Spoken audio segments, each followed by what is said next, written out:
La majorité des gens que je vois en salle de sport font cette erreur au pullover. En fait, le problème, c'est que vous allez trop tendre le bras, en fait, étirer votre grand dorsal. Et lorsque votre bras, en fait, il est axé avec votre buste, on va acter votre buste, là, c'est plus votre dos qui va initier le mouvement, mais ça va être vos pectoraux, d'accord? C'est pour ça que on pense toujours au débat de l'époque où est-ce que le pullover travaille plus les pecs ou le dos.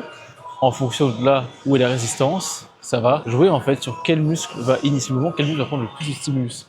Donc quand vous faites à l'haltère, par exemple sur un banc allongé et que vous allez tendre complètement les bras, alignés avec votre buste, les pecs vont faire le début du mouvement en fait, et après ce sera les grands morceaux. Mais en fait, il n'y a plus de tension après pour les grands morceaux.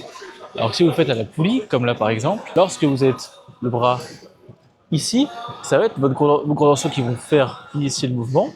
Ok. Mais si vous allez trop haut, que vous avez une cage épaisse ou non, c'est vos pectoraux qui vont initier les premiers degrés du mouvement et ensuite vos grands dorsaux. Donc ce que je vous conseille quand vous faites du pullover, que ce soit en bilatéral ou en unilatéral, c'est de ne pas trop monter le bras, de ne pas axer le bras avec votre buste, mais de vous arrêter un peu avant. Donc ici, ici, voilà. Parce qu'il faut comprendre que c'est lorsque votre bras il est ici par rapport à votre buste, donc perpendiculaire à votre buste, que vos grands dorsaux vont produire le plus de force. Ok. Donc si vous voulez vraiment focus votre grand dorsal et pas vos pecs sur le pullover, arrêtez-vous à peu près à cette amplitude-là, ce sera largement suffisant. D'accord. Pensez également à bien garder la cage enflée et à bien rétracter le bras pour pouvoir raccourcir au maximum votre grand dorsal.